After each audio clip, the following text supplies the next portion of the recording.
What is up, everybody? Welcome to Best Bet, where we're going to give the best bet on each and every single fight on the card. And there are only two rules on this show. Rule number one, we're going to use current UFC lines. And rule number two, no passing. And there are some sketchy fights on this card, but we're going to give a bet for each and every fight on the card. For those tuning in now, if you all can hit the like button, that'd be much, much appreciated. Subscribe to the channel if you have not yet. And yeah, we'll kick it over to Uncle Weezy first. Uncle Weezy, what is up? Are you looking forward to this great card? Fantastic card, man. I don't know if we're going to see one this good for a minute. So many great fights, so many compelling matchups, so many exciting fighters. The one fight that I won't be betting on is Nick Diaz versus Robbie Lawler, but man, I can't wait to watch it. And then it's pretty much top to bottom, just great fights on this card. Can't wait for it. I can't wait to chop it up with you guys. This is going to be awesome. Heck yeah, man. And making his best bet debut, we have Liam. What's up, Liam? How you doing? Are you looking forward to the card? I'm doing very well, man, and I'm absolutely looking forward to this card. Biggest slate for me in quite some time, and I was telling Uncle Weezy before we got on that, I'm risking my good September in a lot of ways on this fight card, and I feel good about it. Think it's a good card from a betting perspective, so I'm anxious, man. I'm ready for this card to get started, and I'm ready for this breakdown to get started. Thank you for having me. Heck yeah, man. This is going to be your biggest night this year in terms of unit staked. I believe that is the case, my man. I think I got a little over 25 units on this. Woo, there you go, man. Hopefully it's a great night for you. Maybe one of the best nights. For me, it's going to be a kind of a small card. I kind of really picked my spot, so hopefully we all do well. Do you want to shout out the chat real quick? We have Capone in the chat. We have Philip, the General, taking notes as always. I'm just Drew, John, Eric, Cody, Professor Chris, Ayo, Adam hanging out as well. We have Mystic Sosa as always, Jimmy the Drunk as well, JAF, Christopher, Titus, Josh, CK. Thank you all for hanging out. Really do appreciate y'all. If y'all hit the like button, that'd be sweet. We will have somebody joining pretty soon within the next 5 minutes as well. So we'll have a panel of 4 for you guys. But I say we get started right now, starting with the very first fight of the night. I think we're kicking the card off with an absolute banger here with Omar Moraes going against Jonathan Pierce. So we'll kick it off to Uncle Weezy first. Uncle Weezy, what is your best bet for this first fight of the night? Okay, so I've had my finger on the trigger for this fight ever since I saw it in the middle of last week, and I kind of thought a lot more money would come in on Moraes, but it's really kind of stayed the same. So I bet 1 unit on the Jonathan Pierce money line. I also have a quarter unit on Jonathan Pierce to win in round 3 at plus 1,800, and that's in a 3-leg parlay where it's all plus odds, and it's plus 47,500. I wagered $5 to win 2,380. So if that hits, party at Wheezy's. I will give you all 3 legs as we go on through the show. But yeah, I do like Pierce to win this fight. Here's the statistics that's leading me to believe this is Pierce's night. Jonathan Pierce is averaging 5.91 takedowns per 15 minutes.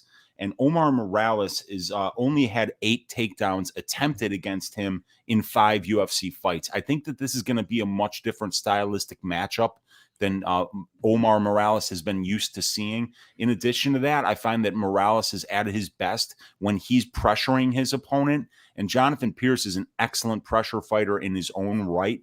And not only that, if Omar Moraes tries too hard to pressure, that's just going to open him up for those reactive double legs that Pierce will be shooting. So I do like Pierce's ability to kind of grind this one out, use that pace, pressure, volume, and wrestling attack that he's going to mix in to win this fight and potentially get it done in the 3rd round by just drowning Moraes in volume. There you go. Liam, are you on the Jonathan Pierce side yourself, or are you looking more on the Moraes side, and what is your best bet for this fight here? It's funny, man. I had mentioned to you that I saw Moraes minus 138, and that kind of caught my eye. And that's because it's right around where I capped this fight. I capped Moraes as a minus 135 favorite in this spot. And so that's why I haven't played anything, man. I feel like, the market's pretty smart to this fight. I feel like, like Weezy said, I expected a little bit more action on Moraes. Given I think he's fought a little bit better quality competition so far in the UFC. And I think overall, when I'm looking at this fight from a value perspective right now, plus 115, fight doesn't go to decision. That seems to me like a pretty decent spot. You got 2 guys with different paths to the finish here. Theoretically, Pierce obviously is going to be looking to get and secure takedowns, but has a submission game of sorts, could probably look for a ground and pound finish, and could be trying to just outpace his opponent here and put him away on volume and cardio down the stretch, a la Uncle Wheezy's take. And, conversely, I think Omar Morales hits harder than he's shown so far in the UFC. I think he's fought some pretty credible strikers thus far.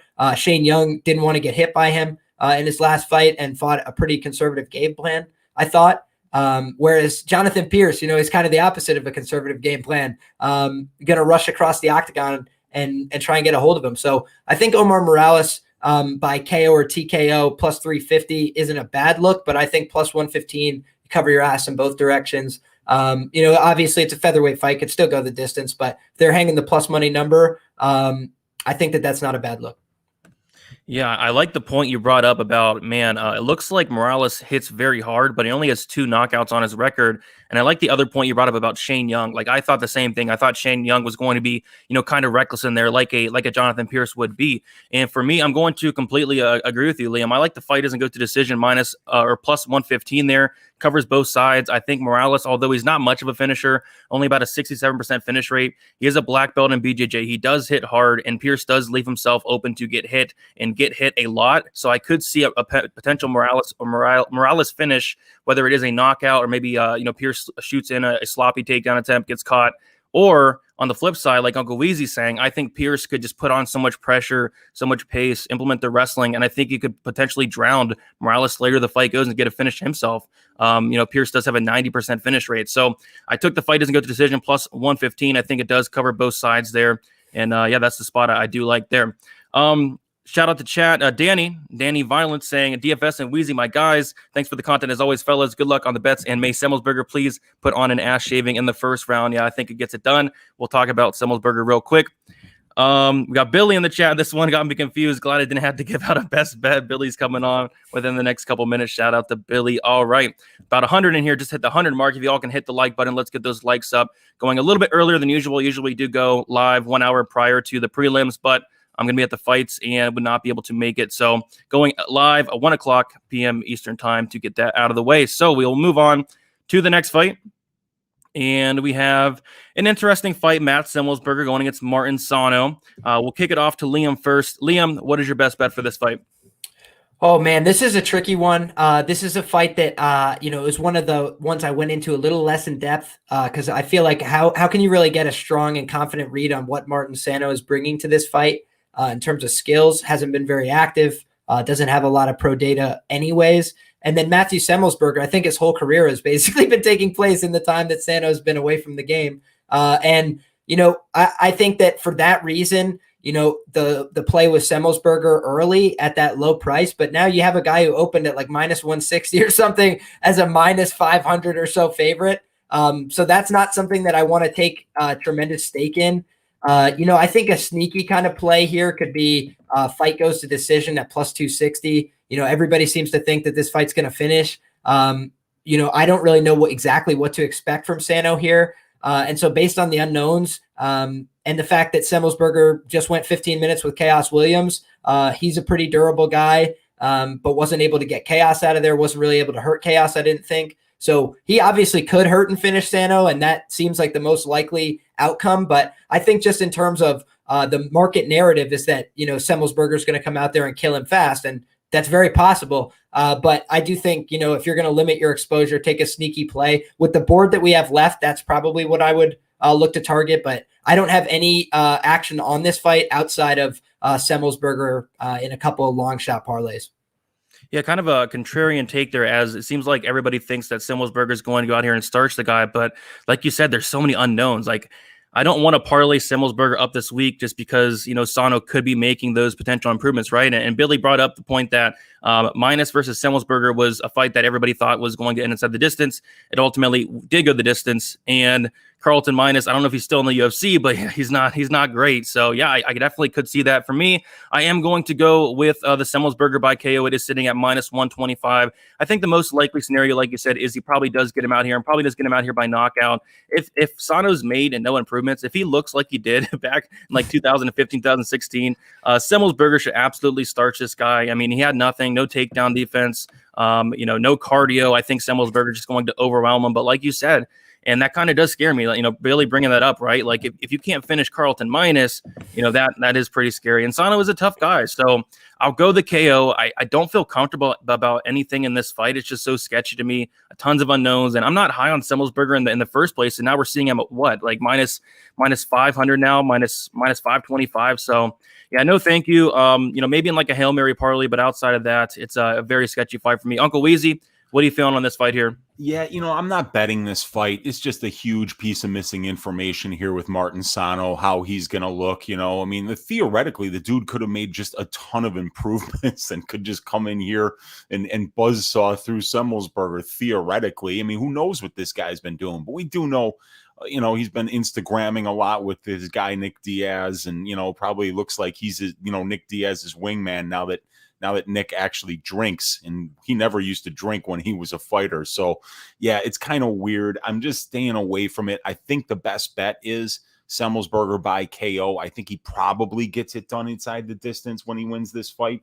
And that since, 5 of his 6 inside the distance wins in his career have been by knockout. And the only time Sano was finished, it was by knockout. So I'm just thinking that that's probably the best path. That's the place where you can get the most value here, because there's no value on minus 500, even as a parlay piece. That's not a lot of value. And then, you look at the other props inside the distance is almost minus 200. So if Semelsberger's most likely to knock people out and Sano has been finished by knockout before, that's probably the place where you're going to get the best value. Semelsberger by KO minus 125. Yep, I agree with you there.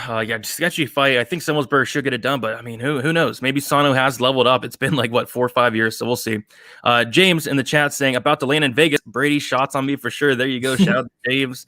John, I don't know if this is true, but he's saying minus trains at my gym, and I watched him get tapped by a blue belt. All right. So, Carlton minus. I don't know if he's still in the UFC, but we'll see what happens. Mark hanging out in the chat saying, run away from that fight. Yeah, I'm running away. All right, so we'll move on to the next fight. Billy should be hopping in here pretty soon. And we have, here he is. So why not introduce him? So coming in, the one and only, Billy Briz. What is up, Billy? What is up? I'm excited for this card. I know a lot of people are watching college football right now, but they not know it's UFC 266 time. Let's go. Oh, yeah, college football is – yeah, I'm just worried about UFC 266 right now, not some college football. All right. So, Billy, since you are coming in here, quick picks, Semelsberger, Sano, Morales, Pierce, who are you picking in both those fights? Don't need to give out a bet, but just a pick. Your rules are you can't pass on a fight. So, first fight, I would say Pierce for FanDuel and DraftKings this week. Semelsberger is a part of a 3-leg parlay for me this week. Sano, man. He's lucky he knows a Diaz or two because he shouldn't be here. That's what it looks like, right? All right. So, yeah, this fight is interesting, right? We have Nick Maximov going against Cody Brundage. Brundage stepping in on short notice. He was supposed to fight on the Contender Series, I think, next week. So it's not, completely short notice, but it's an interesting fight. And we do see the line closing up quite a bit. So we'll stick with you, Billy. Billy, what do you have on this fight here? This fight's actually a pretty interesting fight. If you look at the resumes of two fighters, Cody Brundage, I would say, probably had a better collegiate wrestling career, but ever since then, I feel like Nick Maximov has had the better career. He's been competing in these underground submission, whatever you want to call those. I know they have him on the book on Bovada sometimes, and you can bet on him. But I really like Maximov here in this spot. If there's a dude on the DS card that I felt the most confident with, it would be Maximov. I waited just a little bit. I lost a little bit of line value. I played at 145. I got a little bit too excited in my boots. But I like Maximov on the money line. While I think this fight could definitely end by submission because there's going to be some grappling exchanges here in this fight, I will say, if you look at Maximov's last fight in the Contender Series, I can kind of somewhat see the same exact thing. Cody Brundage, pretty durable guy.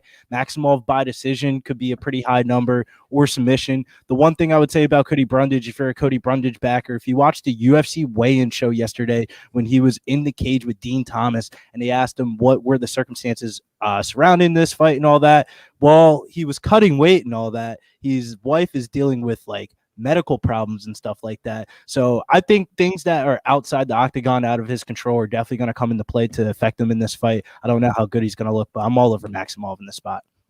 Really on Maximov. What line did you say you got him at?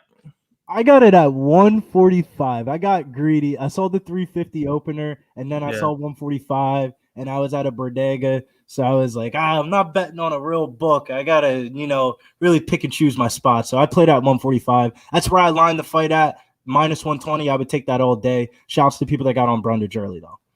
Oh, yeah, true. Shout out to people that got on Brundage early, as Brundage did open up at plus 275. So, Liam, interesting fight here. What's your take on this one?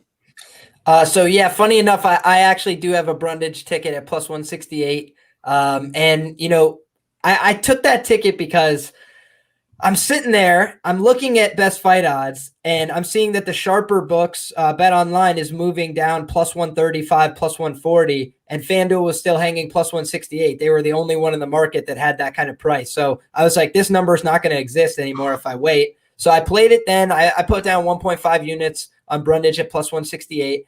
And that being said, when I lined this fight, I had lined Nick Maximov about a minus 110 favorite. So now I think that the market is reflecting more accurately the fight that we're going to see. I think that these guys were actually scheduled to fight once before, so they should be somewhat familiar with each other. I definitely hear what you're saying about the Brundage, like outside the cage concerns. This was a number play for me, where again, if I see a number that I know is not going to exist, I got to take it while it's there. At this point, I'm looking and I see fight doesn't go to decision, minus 139 on Bet365.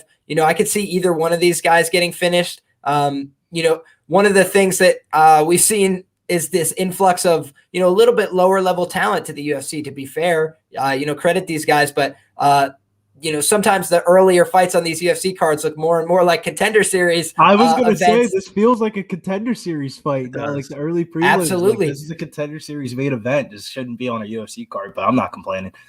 And a lot of people took positive notes from, Maximov's performance on the Contender Series. And I could see why he's able to stay in there with the big fellow. But to be fair, like, I just thought that was a tactical error that cost that heavyweight guy the fight. Like, after the first round, where he gets a front headlock and controls from there for 2.5 minutes and spins behind, he gets a front headlock and goes for a guillotine guard pull right off the bat and ends up underneath him for 5 minutes. It's just like, I don't know how to help somebody who's going to do that. But otherwise, he put his weight on him and made him pay. I think that Cody Brundage, if he's able to keep himself out of submissions, could look, pretty safe in this fight. But I also do think, the outside the cage concerns, I'm not touching the Cody Brundage line, anything under plus 135, to be honest. But I've also heard people that I respect say they think he should be a favorite here. I wouldn't go that far, but I do think he was valued at plus 168. I played him there. Now I would look at fight doesn't go to decision at minus 139 or nothing. Yeah, 100%. I mean, you beat the line movement by a ton, right? Plus 168 is now plus 102 on Bet Online, plus 110 on 5 So you did your job. Way to beat the line movement there. For me, I'm going to, somewhat agree with you, Liam. I think the fight doesn't go is great. Minus 139. I do not have access to that line. I see a minus 112, though, under 2.5 rounds. It covers both sides. Brundage coming in on short notice. Mind you, he was supposed to fight in the Contender Series. I think there's going to be a lot of grappling exchanges. I think it's going to be a very hectic paced fight. And I can very well see somebody potentially gassing out, somebody potentially getting tired and getting finished there, or maybe, somebody locking up a submission as well. I think Maximov is a brown belt in BJJ, solid grappler, competes in grappling tournaments outside of MMA. I can see him getting a submission, and Brundage is going to have the striking advantage. Watching tape on Maximov, I literally saw no footage whatsoever of him striking. So you got to imagine, Brundage is probably going to have the striking advantage here. Just covers both sides. I don't really feel comfortable laying money on either side here, to be honest. I think the line closing up, it probably should be, somewhat close. But for me, I'm going to take the under 2.5 minus 112 and kind of cover both sides there. Uncle Weezy, What are you liking for this fight? Yeah, with the line movement, great job by Liam getting on Brundage in the plus 160s. And now I think the value's on Maximov. I mean, the guy opened up at minus 350 and now he's sitting around minus 120. He's the one that's a little more prepared to fight today, as opposed to Brundage would have been fighting next week, I think. So I don't think the short notice is a big deal for Brundage here. But these guys are both finishers. This fight could probably finish inside the distance, especially with the somewhat short notice of Brundage here. The opponent change could change things for both fighters. But I'm kind of just liking Maximov here to get the job done and just going with the money line. It feels like the safest bet. Weezy going with the Maximov side. Yeah, I can't wait for that fight. Like you guys said, I think it does feel like a contender series fight, but I feel like it will deliver. I feel like it will be exciting. So speaking of exciting and delivering, we have in mind, I think this is one of the best fights on the card, and it's buried down in the early prelims, right? Uros Medic going against Jalen Turner. Uncle Weezy, I know you have a pretty big bet on this one, so we'll kick it off to you first. What are you liking for this fight? Yeah, the easiest bet on the card. It was the first thing that jumped out at me when we did Stat Diggers. It's a 3-unit bet on the fight doesn't go to decision here. This is 100% finish rate in Uros Medic's 7 wins, 100% finish rate in Jalen Turner's 10 wins, a 60% finish rate in Jalen Turner's 5 losses. Uros Medic has never been past 51 seconds of the second round. This fight has to finish inside the distance. If it doesn't, a lot of us cappers are going to be out a ton of money, and it's going to be one of the worst nights ever. And so, we really need this fight to finish inside the distance. Otherwise, we're going to be crying on our beer tonight. But Tajik Bey back in the chat, giving donos. There he is. The GOAT of MMA betting. Welcome back, Tajik Bey. Good to see you, brother. Thanks for joining us, man. The pick is fight doesn't go to decision here. It feels so safe. Dude, I feel like we're all going to have the same take on this fight. I feel like nobody expects this to go to the distance, and why should it? But I'm just confused. Like, I don't understand these lines. Like, minus 170 on 5 dimes, minus 180 on FanDuel. Like, it feels way too good to be true. Is Herb Dean scheduled to ref this fight? Is that what's going on? I saw it was Keith Peterson. No nonsense, Keith Peterson. Drunk Okay. Keith Peterson. Drunk, reeking of cigarettes and alcohol. He was on the strip smoking right before the fight. I saw him. I looked out. I saw him smoking, drinking a bottle. Yeah. I mean, this should finish, right? Like, my best bet is fight doesn't go to decision. It's minus 180 on FanDuel. I actually bet at minus 190 on Bet Online a few days ago, thinking it would jump to like minus 300, but no. Minus 205 now. So, it's my biggest play of the night. This will make or break my night. I also have the fight does not start round 3. I got it on FanDuel at plus 100. I think that's now minus 108, which is still, pretty solid. But yeah, I'm expecting violence. I'm 3 units deep into this fight. Again, it'll make or break my night. Weezy brought up the point that Medic has only been to the second round once, and that second round fight did end with like in the first 50 seconds of that second round. Turner, 100% finish rate. Medic, 100% finish rate. Turner's been knocked out 3 times professionally, once as an amateur, and Medic, hasn't really battled any adversity at all. So give me a fight doesn't go, covers both sides. Medic very well could starch him if it does get extended. I kind of lean towards Turner there, but just give me the fight doesn't go. Billy, what are you looking at for this fight? All I'm going to say is if no distance doesn't hit in this fight, you know how I usually give out the spiel of, it's the millionaire maker. You might catch me on a yacht. You might not ever talk to me again. Well, this is the reverse. If this fight doesn't go the distance, Bill might get killed by the Italians this weekend, and you might not ever hear or see another pick from me ever again. Okay. All right, Leah, what do you got? I love it. Yeah, I obviously agree with you guys. I have 2 units on the fight not to go the distance at minus 175. Was happy to lock that up. I'm surprised to see that price is still available on the market. I don't think it will be by close of fight time, but yeah, I agree with Brady's take as well that I'm a little nervous that the line hasn't moved more. I expected it to, but I'm also kind of happy because every time I bet a fight doesn't go the distance and the line gets slammed in my direction, it doesn't happen. Every single time I've ever done that, it hasn't happened. So I'm glad that the line's hanging around. That makes me more confident. And then I'll also tell you, just to mix things up and be a little different, I do have Jalen Turner, 0.1 unit round 3 at plus 1,500. Okay. I have Jalen Turner by sub 0.5 units spread between plus 700 and plus 900. Okay. I think Uros Medic is a good fighter. I actually think that he's very dangerous. I think he's live to win this fight in round one. I'm not hating on anybody who has those tickets. I'm not hating on anybody who's lining up with Uros Medic. He's looked impressive. That being said, I will point to the fact that, Wheezy talked about he hasn't gone past 6 minutes. That fight in itself is just a big red flag. If you go back and watch, that guy's 1-4. He ended his career 1-5. He looked to me like he was like a primary striker who wasn't enjoying how the striking was going. So he pushed him into, a pretty soft looking clinch. He was the smaller guy. He went for one trip attempt and got 3 minutes of top control. So I was really concerned by that look. I think Jalen Turner, obviously he had the horrible looking knockout against Vicente Luque, but that fight was completely irresponsible from Jump Street. There's a massive size difference there, and he had already been knocked out earlier in his career. It just made no sense. But he was having competitive minutes on the feet with Vicente Luque, despite the frame disadvantage. So I think that Jalen Turner is a better fighter than he often gets credit for. I know that nobody wants to give him credit for the Brock Weaver win. And so I get that too, but I think that he was pretty clinical and methodical in that fight. I like what I've seen from Jalen Turner. I'm on him, as an underdog at plus 108 for 0.92 units. And then, I think the sneaky play, Jalen Turner by sub plus 900. Not a lock by any means, but I like him to probably have better cardio down the stretch. I think he's a Brazilian Jiu-Jitsu brown belt.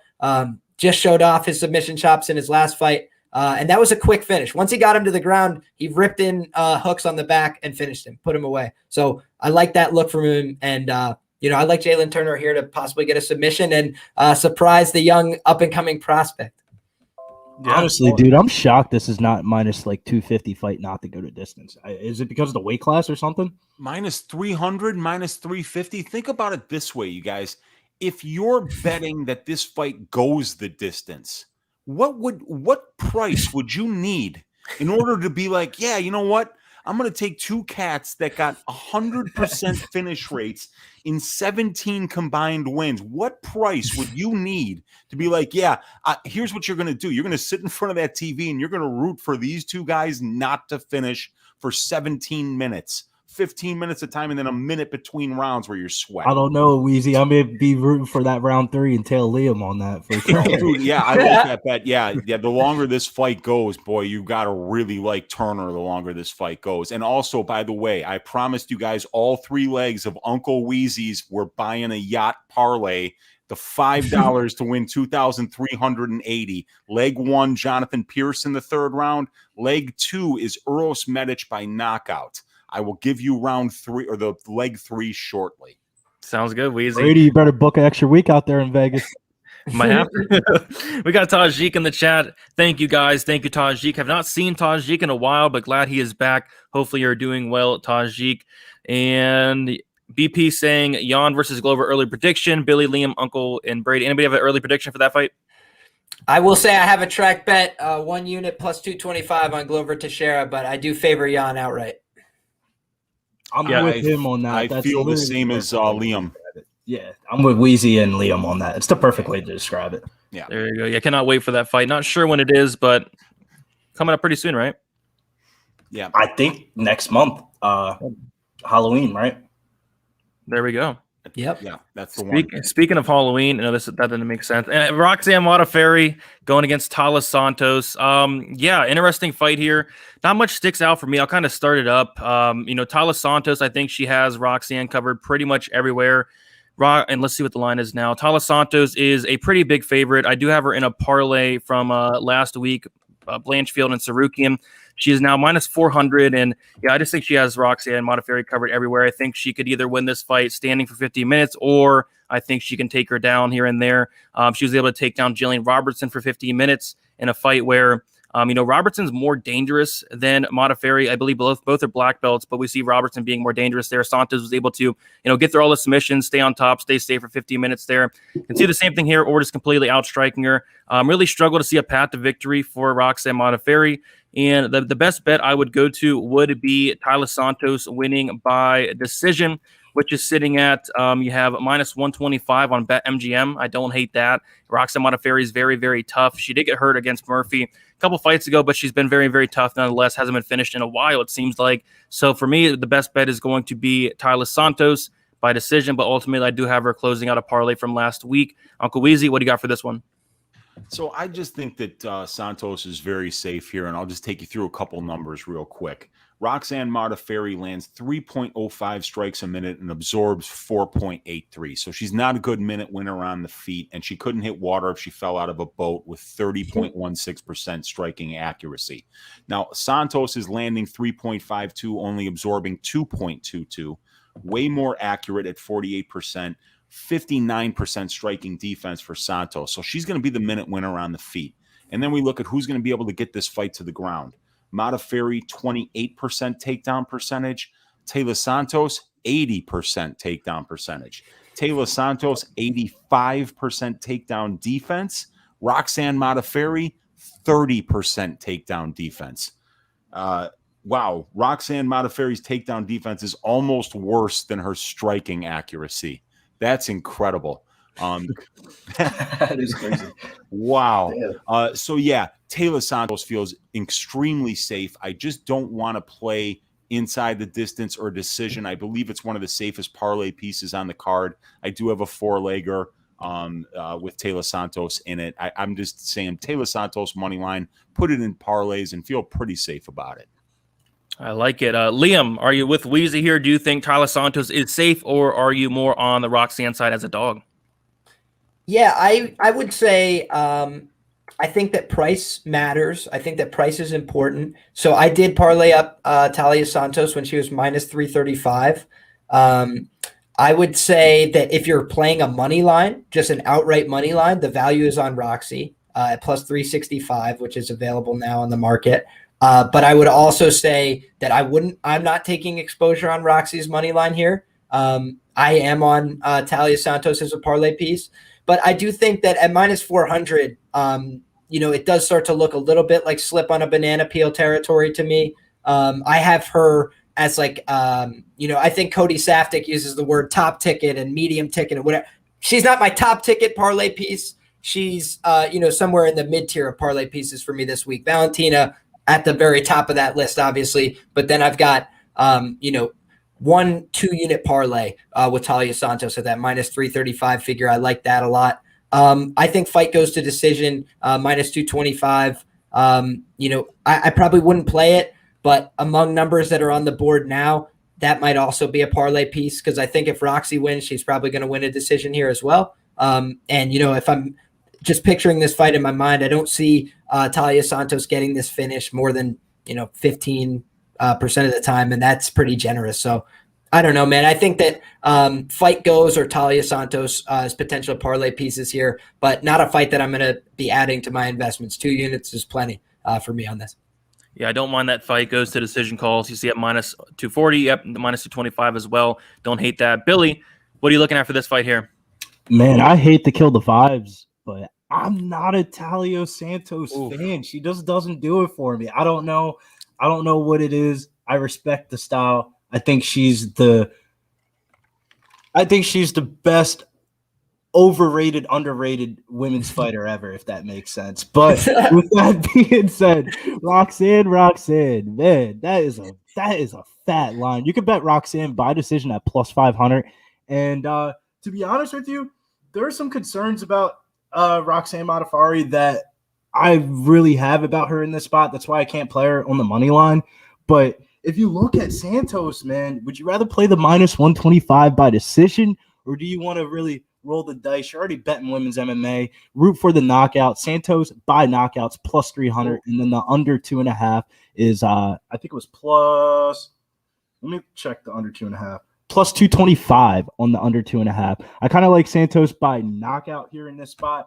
Man, it's not like a confident lean or anything like that. I would just say, what's $5 on the early prelims? There's worse that you've done with $5. We'll get it back on the main card. Yeah, we'll get it back on the main card, or we'll get it back on Nick Diaz, right? Yep. Santos by KO on FanDuel plus 420. And you mentioned Roxy by decision on FanDuel. I think I saw plus 550. So, yeah, if you like Roxy in this fight, I think the decision prop is the way to go. But we will move on to the next fight here. And we have Shamil Abdurakhimov going against Chris Daukaus. We'll start with Wheezy. Wheezy, what are you liking for this fight?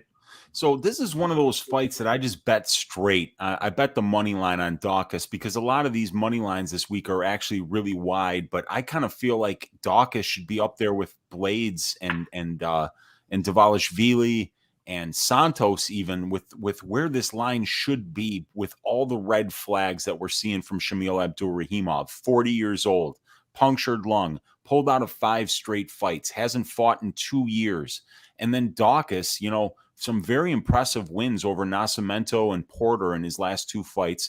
The Nascimento and Porter are 3-0 in the UFC since after their Daukaus fight.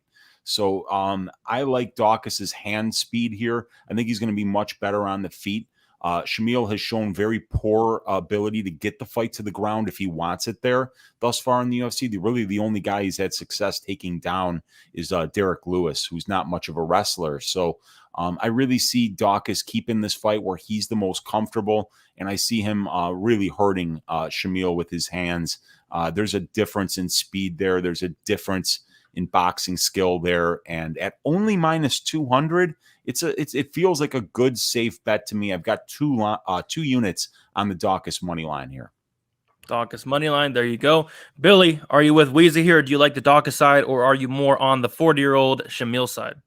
So the last time I came on the show, we had Pat Sabatini on the card, and I think it was me, you, and Ziz MMA. You guys are trying to call me a homer for betting on the Philly dude. And what did he do? He came out there in the first round, and he fucking delivered. Usually around here in the East Coast area, you don't really like the cops too much. It's usually like a F12 type of thing, unless it's Tom Brady or something like that, and you got to bet on him.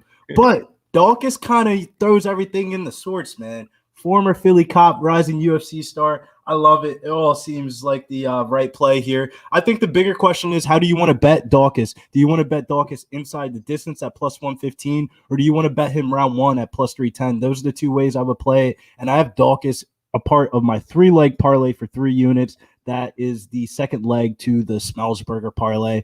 I think if anybody, you don't even need tape to watch this fight. If you literally Googled 2 different YouTube highlights and saw the hand speed difference, and then found out this dude's coming off like a punctured, what is it, Wheezy? Punctured kidney?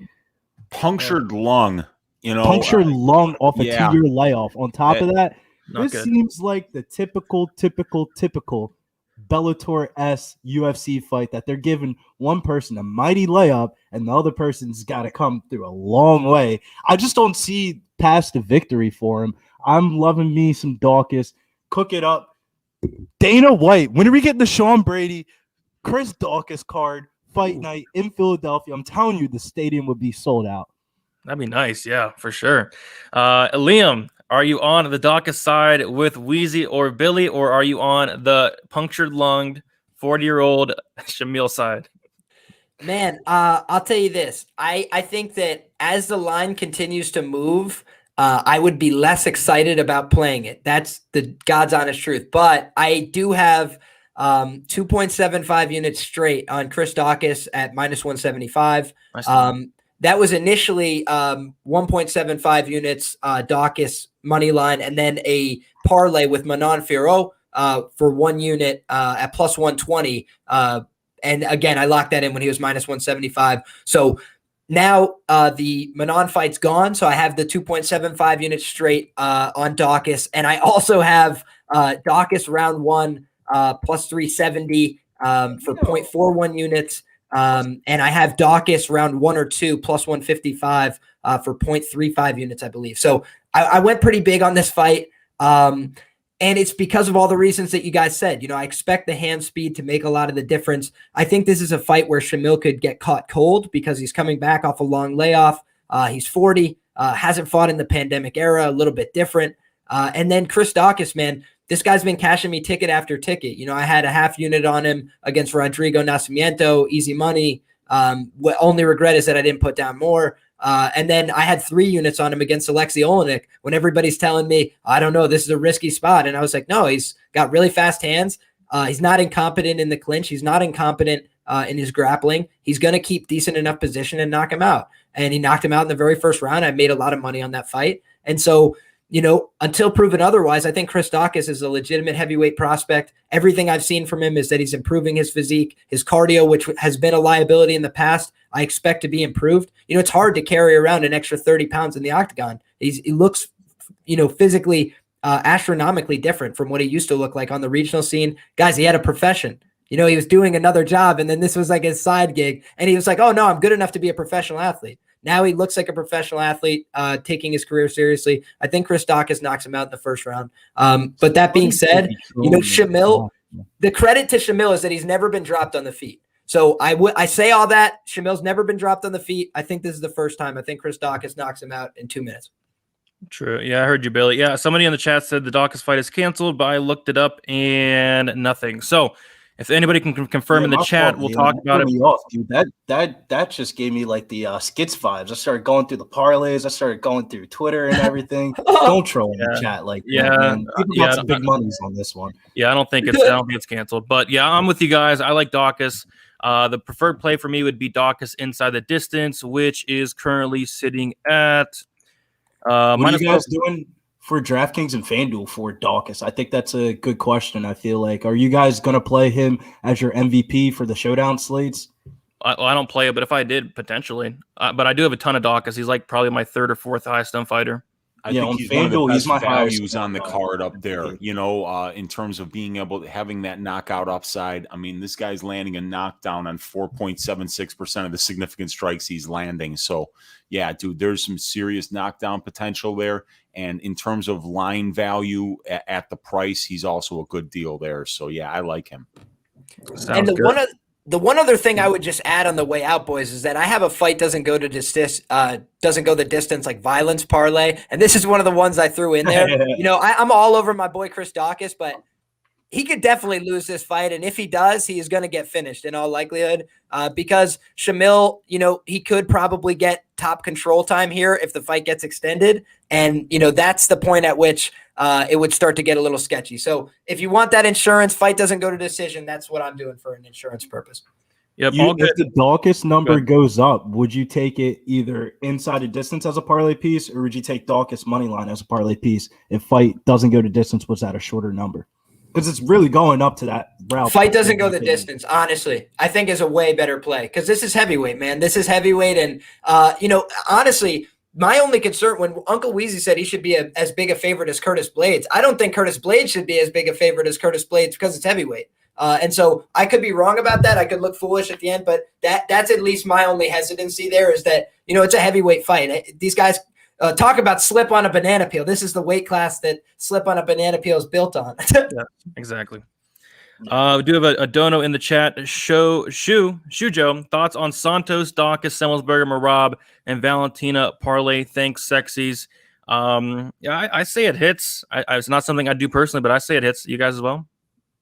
Yeah, that feels pretty safe. Yeah, I like it. All right, and then I'll take out Santos. I don't like the parlay up to women's MMA fights. You never know, man. You're just happy to cash one, right? True, you never know. All good, Capone. He was looking at something from about a couple months ago. All good. All right, so we will go to the next fight here. Yeah, it kind of scared me as well because Shamil's been pulling out a ton of fights, but I know, right? That's why I was like, dude, man, this better not be the fucking one. This can't go down again like this. I know. We have Dan Hooker going against Nasrat Haqparast. Lots of stuff going on throughout the week. Is this fight going to happen? Is it not going to happen? But both guys come in and they make weight, which, to be honest, it shocked me. But yeah, I'm glad they're good to go. For me, if it's a tough fight because Dan Hooker coming off of about a 20-hour flight, weighing in on Friday, he made weight and all that, but how's that going to affect him in the cage? He did the hard part, but how's he going to look? Is he going to be compromised from that flight? Is he going to be compromised from the weight cut? If Dan Hooker is 100%, I kind of like him in this spot. You take a look at the price tag now. I see it minus 144. If Dan Hooker is 100%, he's fought the much better competition, and it's not even close. Fighting guys like Barbosa, fighting guys like Dustin Poirier, guys like that. Paul Felder, where Nasrat Haqparast, he's fighting guys like Drew Dober, got knocked out by him, fighting guys like Rafa Garcia. So this is a huge huge step up in competition for Nasrat Haqparast, and it's a huge step down in competition for Hooker, who just got knocked out by Michael Chandler. So for me, I'm more on the Hooker side. If I was to pull the trigger, it would be that Hooker money line minus 144. But still, just question marks, red flags. How's getting to Vegas that late going to affect both of these guys? So for me, it's Dan Hooker, but can't say I'm not sketched out about it. Wheezy, what are you looking at for this fight?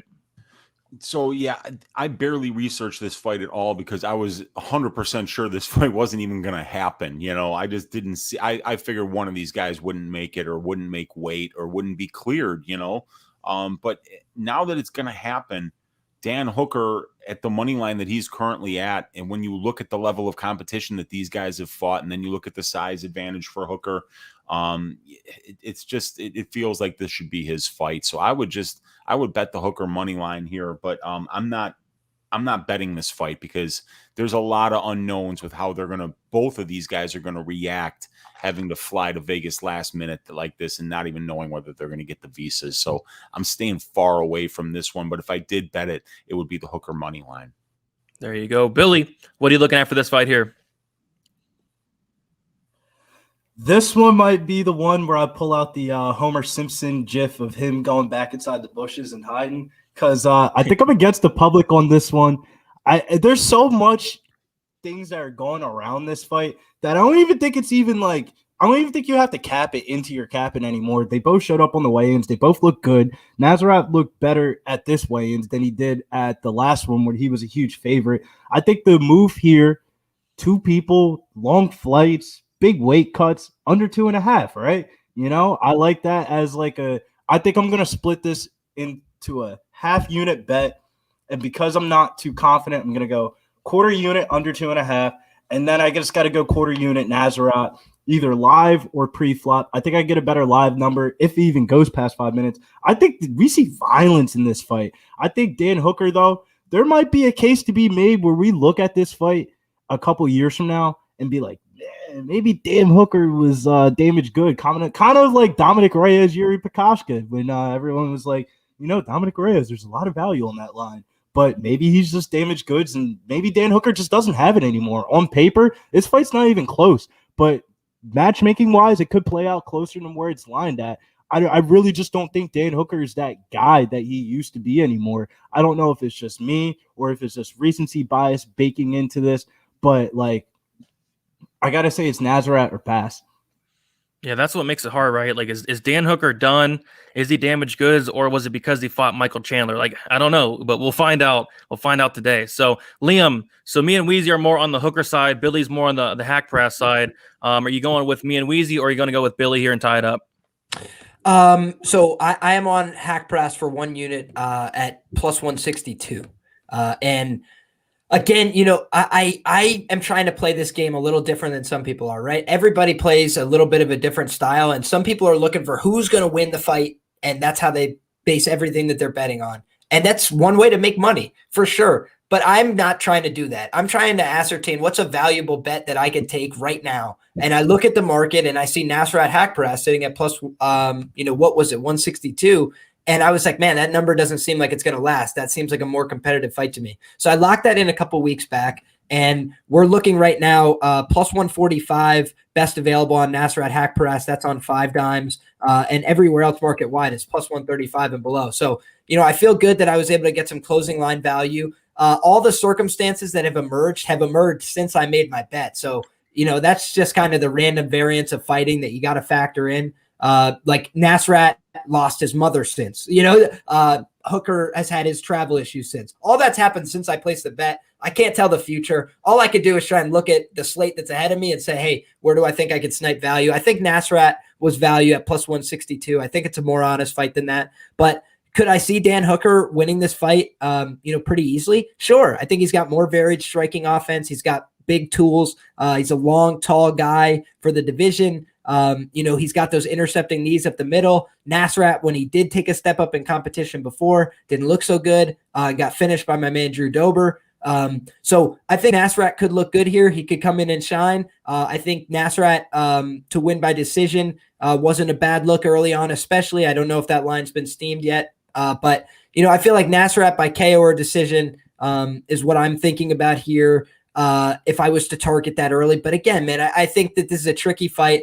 When I wrote this down, I had Nasrat plus 150 and above and Hooker inside the distance as my plays for value. And just because we've seen Nasrat when he took that step up get flatlined fast, and Dan Hooker, for all his faults, I bet him in that Michael Chandler fight, expecting that he was going to be able to, put Chandler through the paces, that the raised knees and tools were going to be able to work. And I think that Michael Chandler put very effective pressure on Dan Hooker in that fight. I don't know that Nasrat will be able to do that. So I think if Nasrat's able to sting him with shots early, he is a crisp boxer. He's hard to read. Most people don't see his shots coming. I think that's where Nasrat has a good chance here. If he stings him early or if he knocks him out early. I think it gets a little trickier if Dan Hooker is able to make some reads and put some calf kicks on him before they start engaging. I think that could make it a tricky fight for Nasrat. But overall, I think it's a really fun one. What a stacked card that we have, that this is not on the main card. Really good fight. I'm looking forward to it. Oh, yeah, it's going to be a good fight. I go hard saying Hooker has no chin. I mean, he got knocked out like once, right? In terms of, yeah. Once. Right, he just takes a lot of damage in his He does. fights, man. It's kind of unhuman. He needs to move over to America and make that move official. I think it would make his fight camps a little bit smoother. Yeah, taking damage is kind of what he does, right? We have a dono in the chat, Adrian, Tom Breeze, Hunter. Keep up the good work, fellas. There are levels. Hook will finish that bum. Wow, calling Haqparast a bum. I don't know about that, but we will see. Thanks for the dono. We have 200. That same energy to his face, man. You'd be like, "Hey, can I get a picture?" Come on. Shout out to Adrian. All right, we have 296 in here. If you all can hit the like button, just hit 302. Thank you all for hanging out early on it's early for me, not for you guys, but early on a Saturday, getting ready for UFC 266, which is a phenomenal card. And we're getting into a phenomenal fight. This is going to be the last fight on the prelims. Marlon Moraes going against Merab Dvalishvili. Billy, we will kick it to you first. What do you like for this fight? This one was like one of those ones when it first got announced. I'm a Merab Dvalishvili guy. I like the Serra-Longo gym. He gets the juices flowing. He's a wrestler. But, man, if there is one thing that I will say about Merab Dvalishvili is I do have concerns about his striking. And maybe Marlon Moraes can catch him early in the fight. Marlon Moraes early. But I think at the end of the day, I think Merab Dvalishvili by decision at plus 115 is one of my favorite prop bets of the weekend. Merab by decision. Liam, what do you like for this fight? So I'm locked in Merab by KO or decision minus 135 for 1.35 units. And I have a hedge on this fight as well, which is Marlon Moraes round 1 or 2 at plus 550. And I thought that was a really smart way to play this fight, man. I've heard everybody talk about Marlon can only win this fight in the first round. I don't think that's true. I do think Marlon has really, his cardio is a concern, but I actually think it's more so when he feels like he's not winning the fight anymore, it can start to go really downhill for him fast. I feel like he quits on himself at times, and he's done that a couple times lately. I think that what really worries me for Marlon here is the chin, man. I feel like his chin has deteriorated fast. Kind of the point on Hooker. It's not that we're worried that Hooker, because he got knocked out once, is going to get knocked out every time. That's not what I'm trying to say. It's just that an accumulation of damage over time, the question has to be asked, is the chin cracked now? Because it's been touched so many times, and now we're seeing him shut off, which we never saw before. It's the human body nature, man. You can't take that many punches. Exactly. That's what you would think. And so I think that Marlon, he's been a world champion in other organizations. He's been to the mountaintop trying to get there in the UFC, fell short, and now he's seeing all these younger contenders pass him by. I think it's frustrating him. It felt like that last fight, you were just watching it all unravel in front of him so fast. And I hope for Marlon's sake that he's able to put together a better performance. I think he's a better martial artist than he's shown lately. But I think that this is just such a stylistic nightmare for him. And he's probably backed into the wall by the UFC to take this matchup because he's coming off a couple bad losses. And, is Merab the same kind of knockout threat in terms of power that these other guys are? Of course he's not. But that's not what anybody's thinking is going to happen. They're thinking he's going to lift him up, put him down over and over, and Marlon's going to eventually say, do I want to get back up again? Do I really want to keep doing this? Do I have the energy? And do I want to be here? And I think Merab can make a lot of guys second guess whether or not this is what they really want to do with their life. And especially somebody that seems that they might have one foot out the door. You know, I did hedge out because I have that respect for my man Magic, Marlon Moraes, but I also think that in all likelihood, you know, Merab should roll here. So my other small parlay, I have Jalen Turner fight doesn't go to decision. The Daukaus fight doesn't go to decision, and Merab by KO or decision plus 291, 0.25 units on that. So let's see how it shakes out, boys. That's what I'm expecting is Merab to finish him late with pressure and pace or to just drown him with volume. There you go. Weezy, what are you looking at for this fight? So leg 3 of the $5 to win 23.50 parlay is Marlon Moraes round 1 at plus 900 on DraftKings. That's where I got that one. So here's Marlon Moraes' last 4 fights. He's lost 3 out of his last 4 fights. He's lost to Rob Font, Corey Sandhagen, and Henry Cejudo, and the win by split decision over Jose Aldo.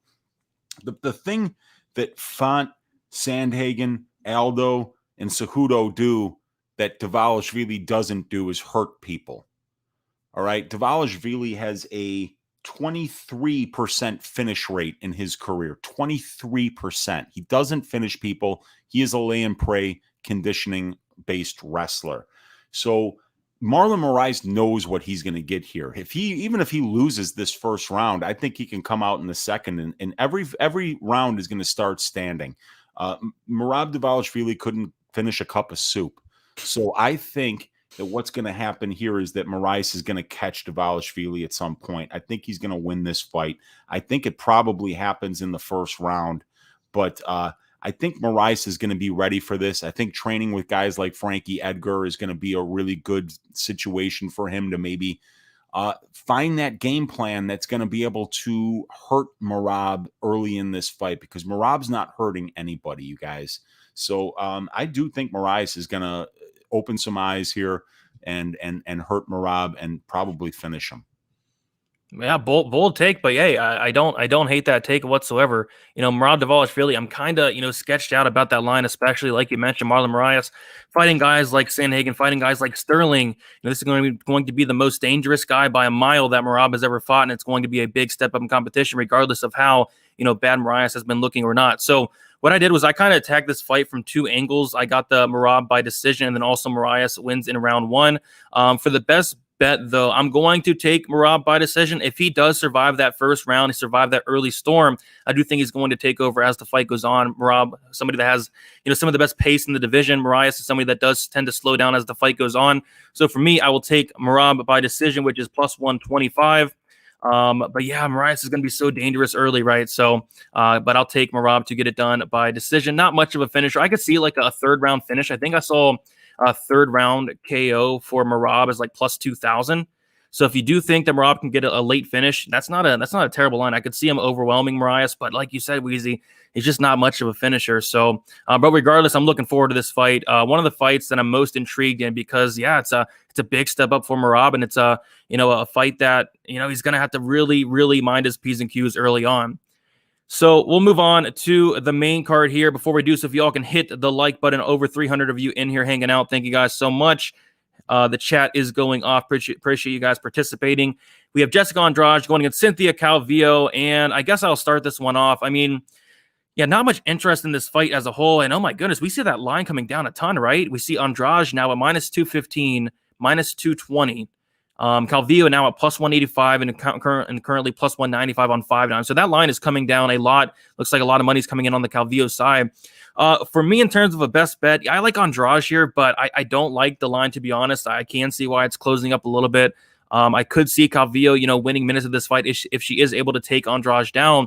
Andrade was taken down like 6 or 7 times in her last fight, very easy by Valentina. Remind you, that is Valentina. I don't think she's going to have the same success. Calvillo, if she wasn't able to take down a fighter in Caitlin Chukagian, is like a 50% takedown defense. I'm not so sure she's going to be able to take down and control somebody like Jessica Andrade. I think Jessica Andrade is going to have success on the feet. I don't know if she finishes her, though. I'm kind of looking at Andrade via decision, which is sitting at plus 180 on BetMGM, which is not a terrible line. Plus 135 on FanDuel, plus 140 on DraftKings. I don't hate that look, plus 180. So that's going to be my best bet, but I'm just not not as confident on as on Andrade as I'd like to be, but I do think she gets it done. Billy, what do you like for this fight? This one kind of threw me off a little bit.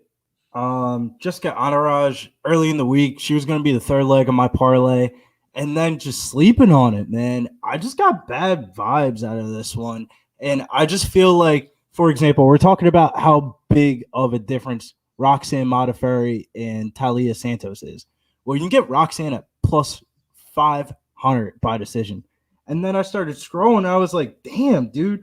Calvillo at plus 450 by decision is not a bad line, dude. If that fight does hit the scorecards and it does go to the underdog, you will be beating yourself up if you have Andrade in the parlays and you didn't play the underdog by decision at plus 490 as I'm seeing it on FanDuel. I got plus 450 at BetMGM. So I think that's the way to go here. I agree with the line movement. I know everybody's on Andrade this week, but don't be surprised if women's MMA does it again and you're out there yelling at yourself at the TV and start tweeting out F women's MMA. Why am I parlaying women's MMA? You know what you do. You either pass or you bet the dog. And I will be, just a couple sprinkles. This is the part of the night where the drinks start getting into your system a little bit. Money starts flowing into the account a little bit. And you just want to have some action on some women's MMA.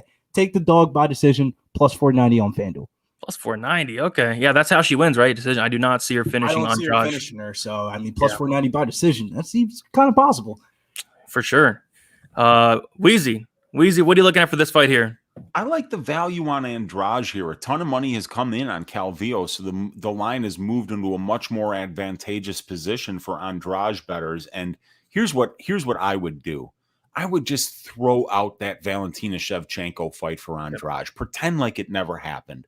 Valentina is so far levels above everybody else in this division that you can't even really handicap a performance against her because nobody's on her level.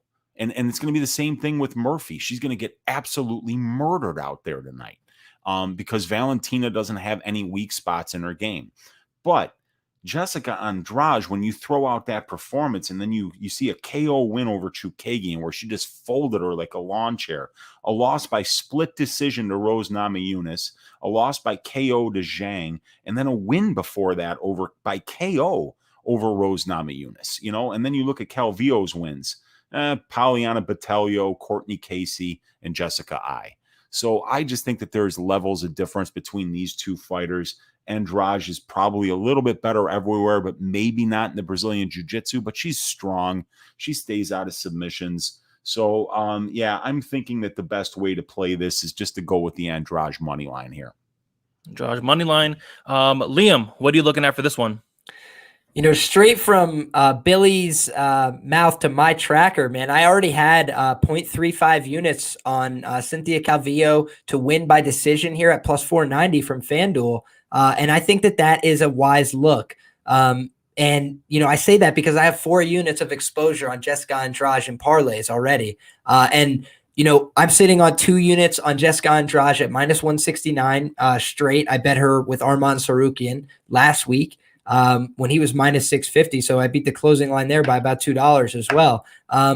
So now, I like that play. I like sitting on Jessica Andrade at that minus 169 figure. I also have 2 units of exposure on Andrade, Santos, and Shevchenko in a parlay at minus 108. So I'm not going to be adding to that in all likelihood because of, the chance of the risk of ruin, let's say, of Andrade losing. I'd lose 4 units on those parlays. I wanted to get the coverage down on Calvillo because, like you mentioned, Brady, I feel like her path to victory here is to win by decision. I really think she's going to have a hard time finishing somebody as tough as Jessica Andrade. I don't think that she has a tremendous amount of power. I think even in the fights where she's been able to get dominant position on the ground, she hasn't always looked for the submission. And when she hasn't always been successful. So I think that this is a really, interesting fight, man. I was much more confident before I did the tape. When I rewatched all the tape, Calvillo against Marina Rodriguez looked good. Granted, she missed weight there. Couple things that stood out to me, Calvillo is definitely improving fight over fight. She has a somewhat competent boxing game. But I do think that the power is big on the Andrade side in this matchup. I think her chance of finishing is much higher. But really, if I was to pick any line right now, it's just the over 2.5 to me looks pretty good. Best available price on the over 2.5 is what right now? I'm seeing minus 155 on my book, and I locked that in long shot parlay at minus 145, I believe.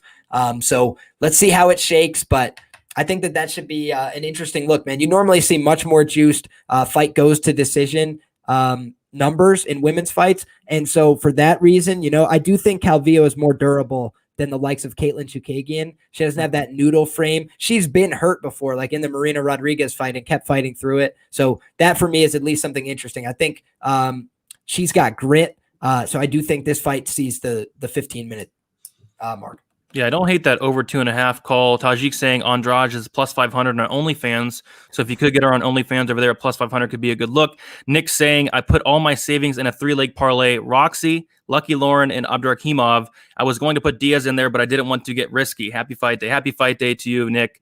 I don't know about that one. We got a dono in the chat. Adrian saying Andrade will eradicate this fool. What are people sipping? Andrade only loses to MMA serial killers, and Cynthia ain't that. Kind of agree with you there, Adrian. I think Andrade does get it done, but does she get it done inside the distance?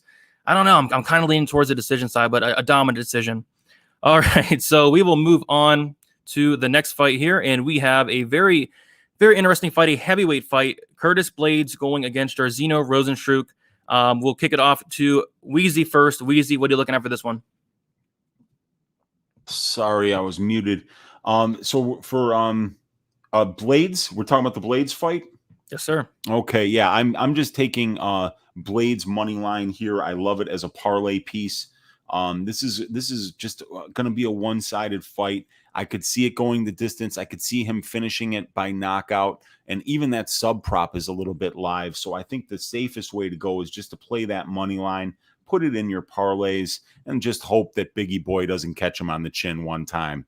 But I don't think he will. I think this is a great matchup for Curtis Blaydes. Yeah, for me, I'm with you on the Curtis Blaydes side, but I am attacking it a little bit differently than the money line. What I do like is going to be Curtis Blaydes wins inside the distance plus 110. I also do like the knockout prop, which is sitting at plus 130 on BetOnline. I do like that quite a bit, right? We're getting a heavyweight fighter who is, nearly minus 400 against Rozenstruik, who has showed to, have solid takedown defense, right? I mean, Junior Albini was able to take him down. Overeem was able to take him down, and Gone. Those were the three fighters that were able to take him down. But when Junior Albini was able to take him down, he was able to get into a very dominant position. Overeem was able to control him for a lot of minutes of that fight, and he showed in some improvements, right? But he hasn't really shown a good ground game. He hasn't really showed a good get-up game whatsoever. I think if Blaydes takes him down, which he's going to, right? I think if he takes him down, he's going to have a ton of success. I think he's going to get into mount and probably just pound him out and get a TKO victory here. So I like Blaydes. I like him by knockout plus 130. I like him inside the distance plus 110. Maybe he can win a dominant decision, but I really, really do think he can get him out of here. As far as Jairzinho, he's very, very dangerous. Of course, it is a heavyweight fight. He could very well catch Blaydes. Blaydes has been knocked out before, remind you, by guys like Derek Lewis and Ngannou, but he has been knocked out. So, yeah, but for me, plus money on Blaydes inside the distance, plus money on the KO when he's nearly, minus 350, minus 400 just about. I'll take that all day. So, Liam, what are you liking for this one here? Absolutely, man. I'm actually going to go the other way on this one. So I do respect everybody's take on Curtis Blaydes. I think he's got a tremendous amount of skills. I'm a wrestler. I like to see wrestlers do well. But, man, I'm concerned, frankly. I thought that the Derek Lewis fight was a gimme for Curtis Blaydes, and he fumbled the bag. And, the Francis Ngannou fights, you can credit Curtis for the fact that he's gangster enough to take the fight again. All of that's true. But he wasn't able to get success going against another guy who seems wrestleable, who seems exploitable in that department. So for me, this is like the third guy he's fought that has death touch, and you're giving me plus 420 on Rozenstruik to win this fight by knockout. Absurdity in my view. I'm on that for 0.65 units. And I also am on, I locked it in early, plus 270 on Rozenstruik, and that's about where the market's sitting. I expected a little more line movement. You can get an even better price than me. I wouldn't touch the money line at this point. I played the money line before props were available, and now that props are out, Rozenstruik's got to KO him. He's not going to win this fight by decision. If anything, he can be accused of not doing enough in his fights, but I do think that we saw a sense of urgency against Sakai. I was able to cash him in that spot when a lot of people thought that Sakai was going to have success in that fight too. It's hard to have success if you get flatlined. And the guys that have been able to beat Rozenstruik haven't really been the guys who out-grappled him and out-wrestled him. Granted, Overeem was well on his way, but he still can punch a hole in your face after being wrestled for 24 minutes. That's what we learned in that fight. Not punch you hard, punch a hole in your face. So I think he's one of the hardest hitters that Curtis has ever fought. I think if Curtis runs onto another uppercut, it would just be all too predictable because he shoots from very far away. Even in a fight where he was dominating on the feet, he felt uncomfortable and forced a shot that he didn't need to. I'm always going to be afraid of that if I'm backing Curtis Blaydes. I had him inside the distance last time, thought it was a gimme, burnt me. I'm not going to get burnt again. I'm going to go small on this, but I got Rozenstruik here, and I got him by knockout. Yeah, no shame. That being said, I favor Curtis Blaydes, but that's the bet for me. Yeah, I was going to say no shame in that, right? Like Rozenstruik is plus 270. Why not bet the KO, right? Plus 420. He's not going to go out there and out volume Curtis Blaydes. He's not going to go out there and submit Curtis Blaydes. Yeah, plus 420. If you like Rozenstruik, I think that is definitely the way to go. Billy, are you on the Blaydes side or are you on the Rozenstruik side? I'm going to give people a little betting advice. If you bet on MMA, make sure you track your bets throughout. Even if you don't think it matters, because coming into the week, Curtis Blaydes is one of the guys I was looking at. And then I just looked at my heavyweight record throughout the year of betting on favorites, even if it's PFL or Bellator, heavyweights above minus 300. I'm crossing it out of my parlays. I'm crossing it out of my capping. I love me some Curtis Blaydes, but his biggest advantage is his biggest disadvantage. He does very telegraphed takedowns. And for any dude at this weight class, that might just be a catch under the chin, and we see a Derek Lewis knockout all over again. Maybe I'm just overthinking it a little bit, or I'm thinking about it just enough. I can't play Curtis Blaydes here at this price tag. DraftKings-wise, different case and scenario. I would smash Curtis Blaydes and have some exposure to Rozenstruik too. But from a betting perspective, just lay off of this fight. Be glad it's on the pay-per-view card, and you're not getting another chick fight on the pay-per-view card. And just sit back in your horse and just let it ride out. I'm telling you now, if you have money on this fight, you will be sweating. I'm telling you, I get PTSD dreams all week, and it's just Curtis Blaydes, Derek Lewis all over again. I would just stay off of this one. If you want to play something on this one, just don't. Well, Billy, I do have Blaydes inside the distance as an official play, but yeah, Rozenstruik by KO. If you're on the Rozenstruik side, plus 420, I think that could be worth a little sprinkle there. But yeah, Billy, speaking of passing, we have Robbie Lawler going against Nick Diaz, and we do see a ton of love coming in on the Robbie Lawler side. It was a pick 'em a couple days ago, right? Now we see Lawler minus 162, minus 165. So Billy, we'll stick with you here. What are your thoughts on this fight? Any best bet that sticks out? Am I Nick Diaz now? Little shadow boxing. People are overreacting to the shadow boxing. Man. It's minus 162. It opened up at a way bigger price tag for Robbie Lawler. Now we're starting to see the market push back to normal, where it kind of closer to the opening line. Man, these are one of those fights.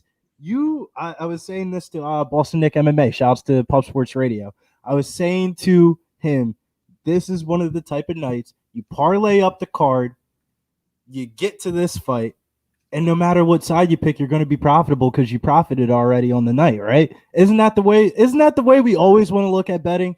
I like the over 2.5 here in this spot, but there will be a play for me. This is under the radar. It is not one I'm giving out to the people. This is a homer pick.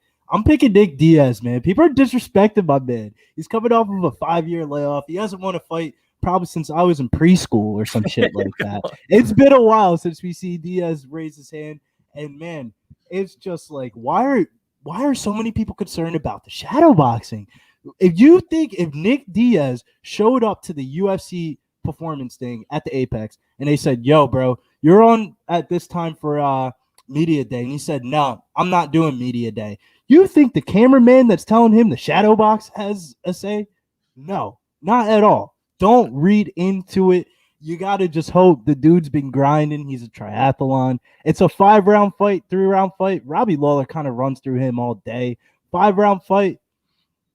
Hey, Robbie Lawler's probably going to win rounds 1 and 2, and Diaz is going to Diaz. Get his ass beat until he's not getting his ass beat anymore, and he gets the W. I just don't think Robbie Lawler's that good. I just don't see a lot of path to victories for Robbie Lawler here. And you're giving me a dog price tag on a dude that I actually do like. Diaz, man, I feel like it's kind of hard to say Diaz with a strong confidence, but it's as strong as going to get, man. I'm not paying to play with Robbie Lawler, dude. That days are long gone. You know, it's a rematch fight. Hopefully maybe he knows something that we don't know. He won the first fight by knockout, and if you look at Diaz's fights, doesn't usually win by knockout unless it's like a crew of punches over a long period of time. I feel like confidence level through the roof here. You got to get the vibe of the stadium. If you don't bet Diaz on this fight, I'm telling you, you're going to be regretting it, man. Oh, I don't know if I'll be regretting it, Billy, but yeah, hot take, right? You gotta sell it. Hot take there. I'm excited to watch the fight, but as far as putting hard-earned money on it, I just can't go there. For me, there's just too many red flags, right? Too many red flags, too many question marks. Have not seen Diaz in over 6 years. He's not won a fight since Billy was in preschool. You know, I like the over 2.5. If anything on this fight, the over 2.5 is probably what I'd go to. You know, both guys are durable. Both guys are very tough. Over 2.5, minus 235 if I was forced to play this fight. But this is a huge pass for me. Like I said, too many question marks, too many red flags. I have no clue what's going to happen. Hard to have a strong take on this one. Liam, do you have a strong take on this one, and which way are you leaning? No, I'll be short and sweet on this one, boys. This is the hardest fight for me to get a read on the card. Fight I spent the least time trying to break down. How am I supposed to come up with a cap on this? One guy hasn't been fighting. One guy hasn't looked like himself, unfortunately, and Ruthless Robbie Lawler, one of my all-time favorites. So I love both of these guys. You know, if you look back, I think 2 of the first fight shirts that I bought are Robbie Lawler and Nick Diaz type shirts. So it's literally like 2 of my all-time favorites coming back here. And I have to say the betting value, in my opinion, is that not DraftKings, FanDuel boost on Nick Diaz at plus 200. You know, if I was to touch anything, I would touch that because you can't get it anywhere else in the market. Just seems like FanDuel is giving you, you know, a nice opportunity there. But outside of that, man, I'm not touching anything here. I think that this fight is one that we should all sit back, watch, and enjoy because 2 legends of the octagon are back. But it's not one that I want to invest in financially. If I do play this fight, it'll be untracked in all likelihood, that plus 200 on Nick Diaz, because I am a fan, because I do think he has a path to win this fight, because I don't think he would have came back if he didn't think he was going to have a decent enough chance here. But could this be, you know, I'm coming back for money because I need some? It definitely could be. This is the combat sports game. Anytime you think that that's not the case, remember that I cashed a massive bet on Jake Paul to beat Tyron Woodley by decision because Tyron wanted a bag, and there's nothing wrong with that. But you know, Nick Diaz might want the bag. I hope he doesn't. I hope he's here for competitive reasons, and if so, I think he's the better fighter. But I also think, and I should say standing, you know, I don't think Robbie's going to try and take him down here, but I think if he did, it would actually get interesting because Nick is a good jiu-jitsu player, but, you know, he's not a guy who I think has been training on the mats assiduously over these last 5 years. I really don't. So we'll have to see what happens, man. I think that this is the highest variance fight on the card. And so for that reason, I do think the line should be a little closer to 50-50, but people, you know, who are arguing Robbie Lawler should be a minus 250 because he's been active. I actually can't push back on that. Like, he has been fighting good fighters and training with legit killers. I don't know. I think my heart and my head are telling me 2 different things. You know, my head says Robbie Lawler, my heart says Diaz. So I'm going to sit back, pass. But I, you know, from a betting perspective, like I said, plus 200 FanDuel boost. There's my best bet.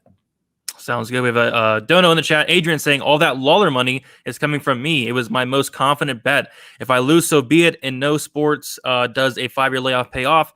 Don't bet the myth. Wheezy. Ask about Miesha Tate, though. Dead ass, though. It does work sometimes, but, man, it's like a 6.5-year layoff, I think. Miesha Tate was like more of like, what, 5? It was long, but, yeah. We'll see what happens.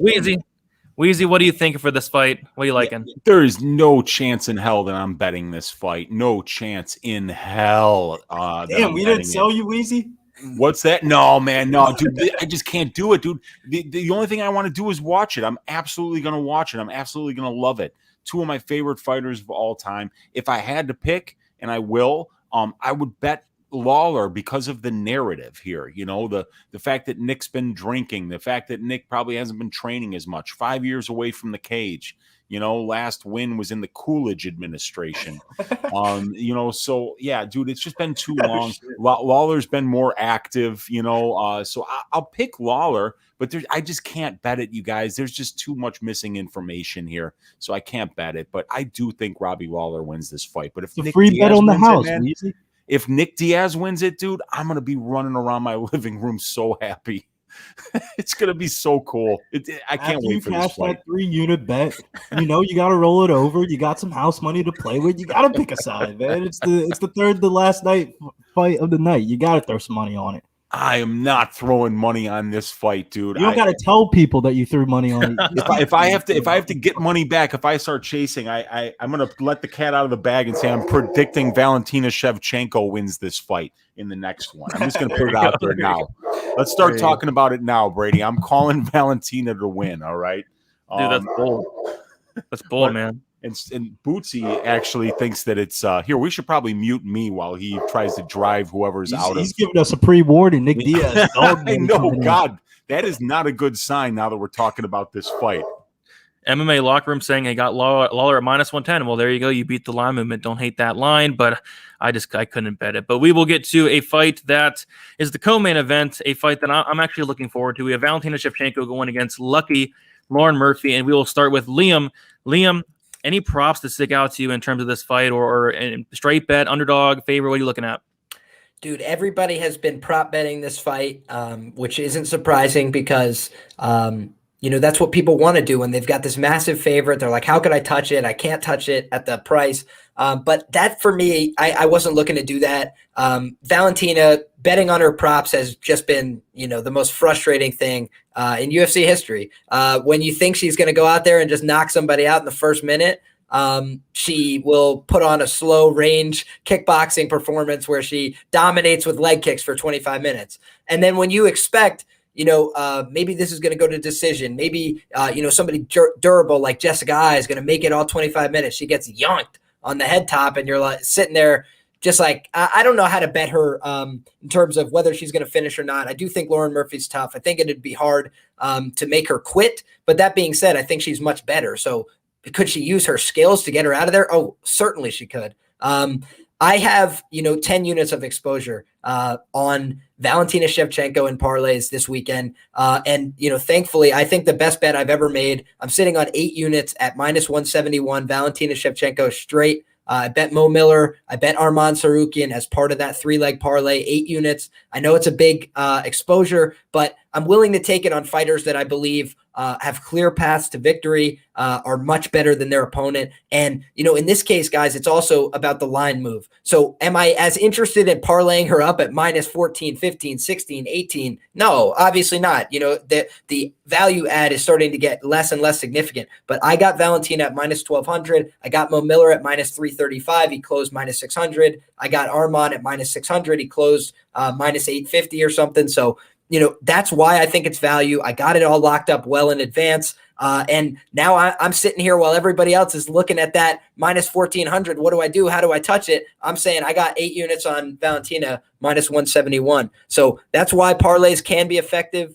And I'm hoping that she closes the deal for me here. It'd be a big win. And I'm looking to see her get it done. I also have her with the other ladies, as I mentioned, parlayed up. I do think she's a parlay piece here. I do think she's going to win this fight, but I think it's harder and harder to justify adding her to these parlays at -1800 when she's going to add so little in terms of value. If you're a big stakes guy, if you got the kind of money to blow, maybe you could still consider adding her, but that's not me. So I wanted to get it locked up early. I was willing to put down a big stake when I did. Now, I wouldn't touch this fight very much from a betting perspective, except to say I do think it probably, you know, +200 fight goes to decision or Valentina by decision. Those would be the places I'd start to look, if anything. But, man, just not a fight I want to have prop action in. I'm already 10 units deep. What the hell else do I need to do on this fight, you know?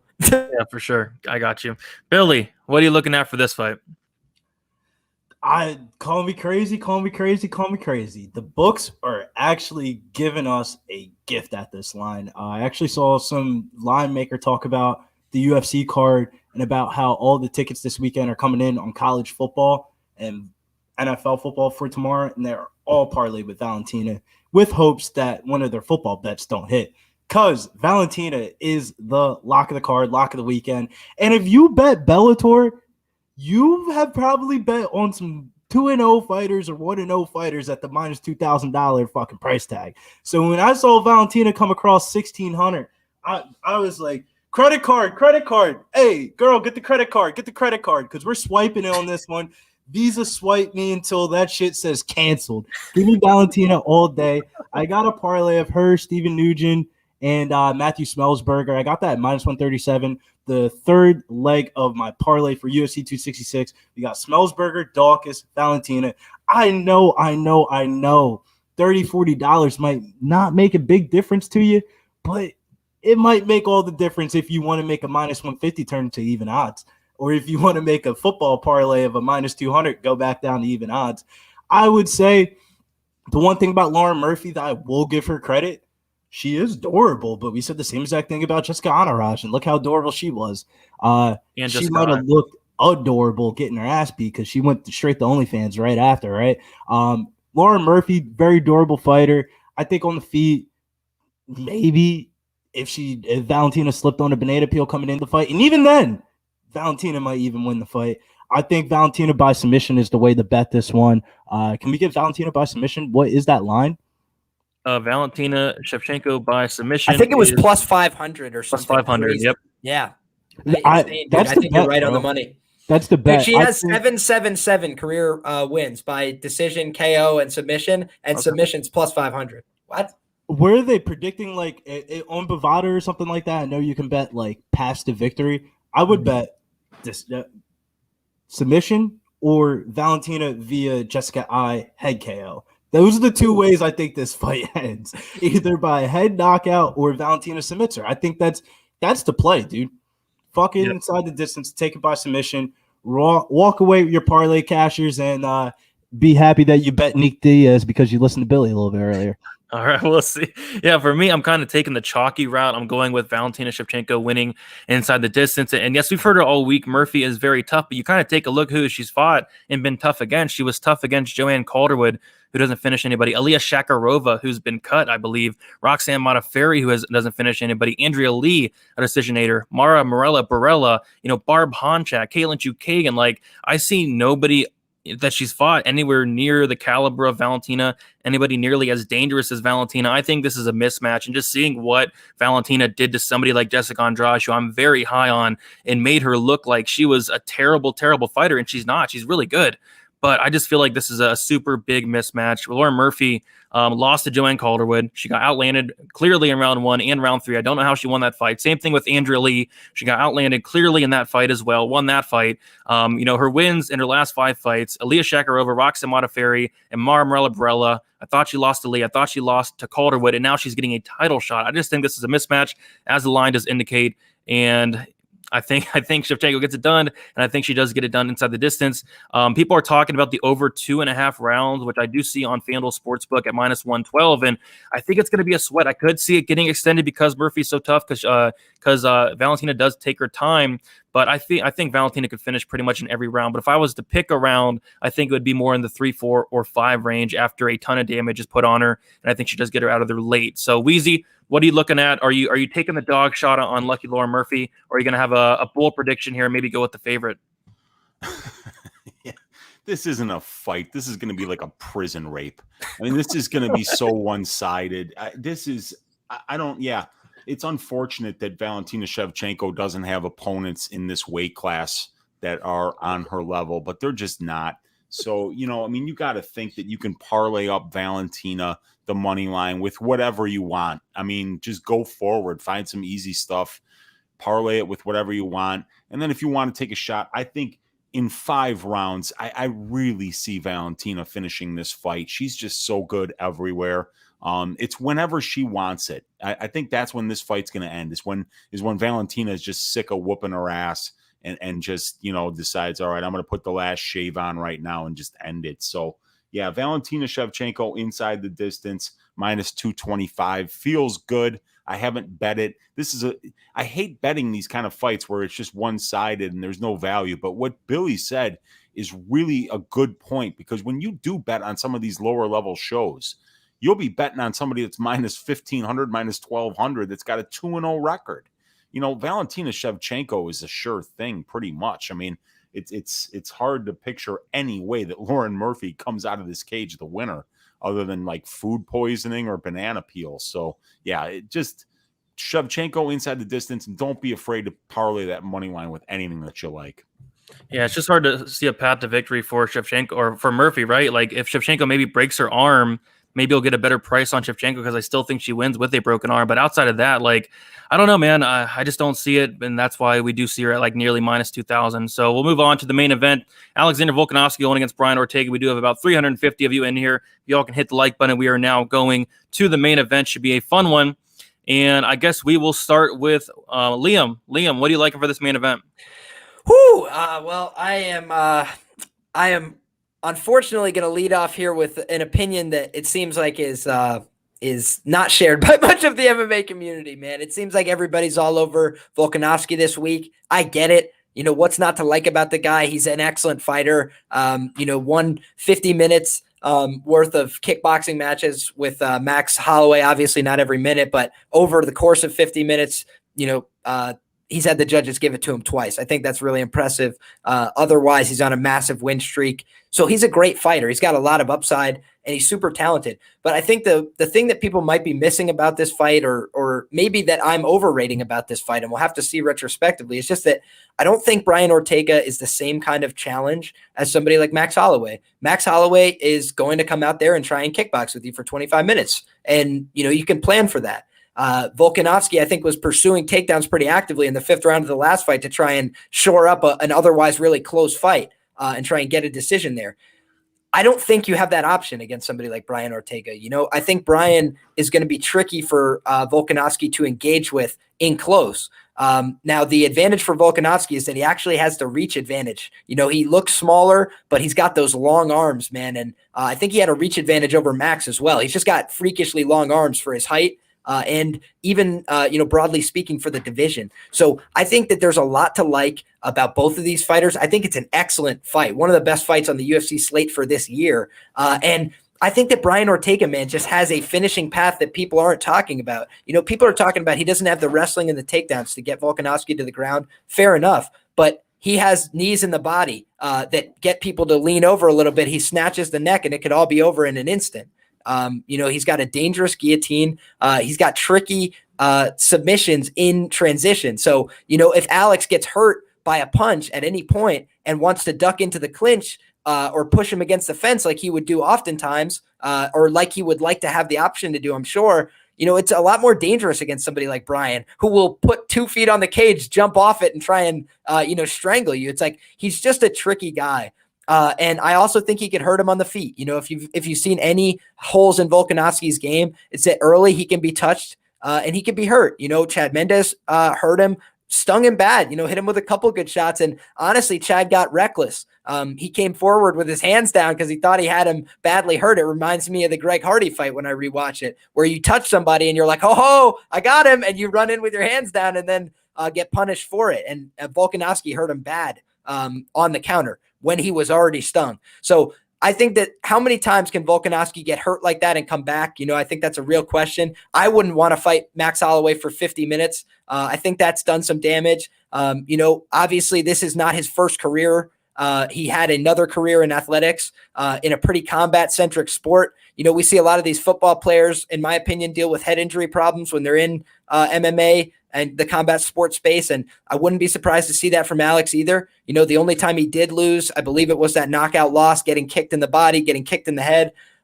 If we see if we see Ortega come out with a more kick-heavy approach in this fight, if he's throwing knees from unpredictable angles, and if he can land some of those uppercuts, he literally lifted Frankie Edgar off the ground with an uppercut. So I do think Brian Ortega is a dangerous fighter in every position. I think he's going to lose the minutes of this fight, but could win it at any time. So I took a stab, half a unit on Brian Ortega plus 150 several weeks back when Bet Online was hanging minus 150 on the Volkanovski side. Now the market's come strongly back in the other direction.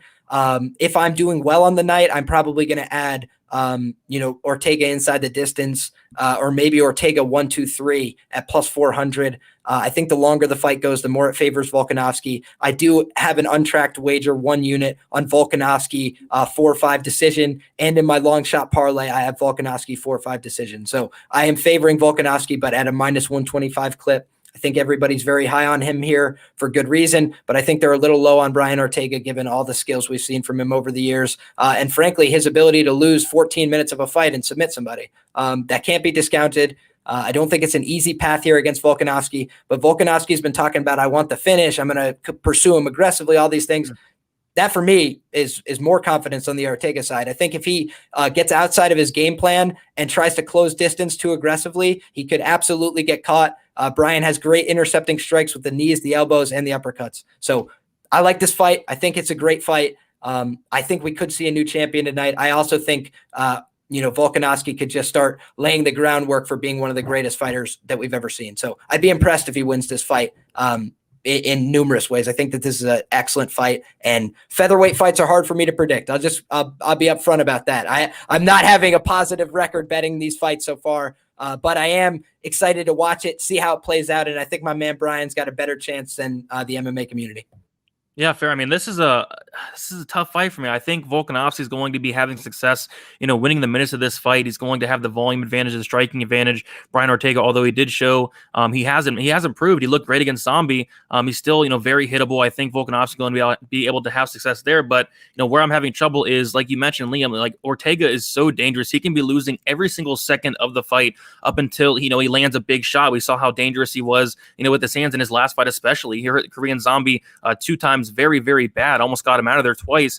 And then also in the submission game, top level. If this does hit the mat in any type of way, he's going to be very dangerous down there as well. So for me, I got to go Volkanovski because I do think he's going to be winning this fight. If no finish does happen, I do think he wins by decision, and that will be my best bet is Volkanovski by decision. But if you like Ortega, I do like Ortega wins inside the distance, which is sitting around plus 300. I see plus 360 on some books. I think that's how he wins, right? So for me, the best bet will be Volkanovski. I do think he's going to be winning minutes of this fight, but he's going to have to, really mind his P's and Q's for 25 minutes, pitch up a perfect game here and not get caught, whether it is by a submission or whether it is by a hard shot. But I'll go with Volkanovski. I don't feel overly confident about it, but I don't mind the decision probably plus 135. Ortega is very, very tough. I don't really see Volkanovski stopping him. So Volkanovski side for me, but I agree. I don't really like where the line's getting now, right? Minus 200 for Volkanovski and plus 170 for Ortega. I saw Volkanovski around minus 140 something last week, and I wasn't tempted enough to pull the trigger there. I'm definitely not pulling the trigger on the minus 200. A fight I kind of want to sit back and watch. It's going to be a great main event, but I'll lean Volkanovski, but the danger of Ortega is kind of scaring me off. Billy, what are you looking at for this one? And new champion, Brian Ortega. Maybe so, maybe not. Maybe so, maybe not. I just do struggle Ortega. I think Ortega wins this inside the distance. I think if there's a person to lean inside the distance, I would say Ortega. But I really have a hard time seeing him outpoint Volkanovski on the feet here. Maybe if Ortega does get finished inside the distance and he doesn't show up at the hospital, Tracy Cortez, give me a call at Getting Bills. I will gladly fill in Brian Ortega's spot. But from a betting perspective in this one, this is a card filled with great parlay pieces. There is no reason why you should be on the last fight of the night after a crazy sweat of a night that we have and have Volkanovski finish out your tickets. I don't like the parlay people that I think that they're going to win by decision more times than not. It doesn't seem like the smartest thing to do. I get it if you're on the main card, you bought the pay-per-view and you're trying to pay off your pay-per-view, so you're just running out parlays out the ass, and you put Volkanovski in there. I understand. Other than that, I'm not going to the window and saying, hey, Volkanovski, money line, let's go. Sign me up. I just don't like it too much, man. I see him winning by decision 8 out of 10 times, but there is that 20% chance, especially in MMA title fights, Ortega does win this inside the distance. And if he did, and we hear the new featherweight champion from California, you're going to see both of these joints go in my mouth at the same exact time. And I'm going to be rolling in all the monies. And I might not ever bet MMA again. If you look a pre-look for next weekend's card, hey, man, let me know if you want to bet MMA after this weekend or not. Sounds good. Wheezy, what are you looking at for this fight? Well, how the hell do you follow that, Brady? I don't know, man. But, okay, so I like Volkanovski here, and here's why. I think in order for Ortega to really have the best chance to win this fight, it's going to have to get into the grappling exchanges. That's where he's better than Volkanovski. So Ortega is only spending 6.86% of his UFC cage time in control time positions where he's controlling his opponent. And Alex Volkanovski in his career has only been controlled 3.41% of his career. So a fighter like Ortega, who's spending about 84% of his total fights just standing at range, if that trend continues, Alex Volkanovski lands 6.02 significant strikes a minute and only absorbs 3.31, while Ortega is landing 4.29 and absorbing 6.28. So Volkanovski, 56% striking accuracy, Ortega, 38% striking accuracy. Volkanovski, 60% striking defense, Ortega, 52% striking defense. So I think it's pretty clear that Volkanovski will win minutes on the feet. And I don't see enough in the 21.43% takedown accuracy for Ortega. And in the 84% of Ortega's fights taking place at striking range, I don't think that 16% in control time positions is going to be enough for Ortega to win this fight unless he lands a big strike like that spinning elbow on Korean Zombie. But I'm going to guess that Volkanovski much better defensively, much tighter with his guard. I think he's going to piece him up, probably win this fight by decision, but I would just bet the money line because you never know. Volkanovski's been talking a lot about how he wants to finish this guy. Maybe he actually tries to finish it. But I guess at this point, it's minus 190 Volkanovski money line, but I don't have a bet on this fight. Sounds good, Wheezy. Another dono. Adrian's been killing it with the donos today. Great show, guys. Always terrific to get differing perspectives. Stack this main event comfortably on DK. Yeah, I did stack it in cash, and then I think that's a good look there. Absent a finish, the loser scores well. I agree there 100%. Thank you for hanging out, Adrian, and thank you for the dono. So, yeah, guys, that's about it. We did it. Do want to kick it around the horn and let everybody know where they can find you, Billy, and what you usually got going on throughout an MMA week. Yeah, man. MMA weeks have been crazy since the fall. Make sure you follow me over on Twitter at Getting Bills. Free play of the day is going to be Chris Daukaus inside the distance plus 115. Sprinkles make cakes, as one wise man told me. Make sure you sprinkle that plus 310 in the first round. You might not get that plus 370 line like Liam did. God damn, man. I wish you would have hit me up, gave me a text message when that came out. I was shocked to hear that one. And then the 3-leg parlay is going to be Matthew Semelsberger, Chris Daukaus, Valentina Shevchenko, and you let that parlay free roll you in to the cigar play of the night. The cigar play of the night, Brady, is when you sit back on your couch, you smoke a joint, and you just let your money cash. And I'm putting my balls on the table for this one. Cigar play of the night, Nick Diaz on the money line. It's a free house bet if you tail the parlay. So don't be complaining to me. Nick Diaz messed up my parlays. We're betting it straight on the money line. It's the cigar fight of the night. There you go. EA, we're talking about stacking in cash. Yeah, I would not stack in tournaments, especially on a 13-fight slate. But yes, cash stack is fine. Liam is new to the content game. Liam, let them know where they can find you and what you usually got going on through a fight week. Absolutely. Appreciate that, my man. So I normally do a show. I bring on a bunch of guest handicappers to try and work through these cards with me. We normally do that on Wednesdays and Thursdays. Liam Picks Fights. That can be found on my YouTube channel by the same name. My Twitter is the same. Instagram as well. You can find me on all those places. I appreciate if you guys go find me there. And yeah, I really appreciate the opportunity, Brady. It was great to be on the show today. I work for Delphi Sports. I write articles for Roto Grinders, and I'm in love with this game. You're going to see me again next week and the week after that. So appreciate you guys having me on, and it was a pleasure talking with all of you guys today. 100%. Thank you for coming on, Liam. Kind of on short notice. You as well, Billy, short notice as well. Thank you guys both for coming on. You guys are awesome. And then finally, Uncle Weezy. Uncle Weezy, let them know where they can find you and what you usually got going on throughout the fight week. Yeah, man. Find me on my YouTube channel, Uncle Weezy. I do balls deep breakdowns of fights there, and I also do a full card breakdown every Tuesday night after the Contender Series called Just the Tip. You can find me on Pub Sports Radio with my man Brady every Sunday night, 5:15 Central Time, doing Stat Diggers, and every Tuesday night, 6 p.m. Central Time on Pub Sports, we do a DraftKings DFS show. And then I'm bouncing around everywhere else too, man. You'll find me everywhere. Anywhere someone's going balls deep in MMA stats, that's where you'll find your Uncle Weezy. And Weezy's also running for president in 2024. So there you go.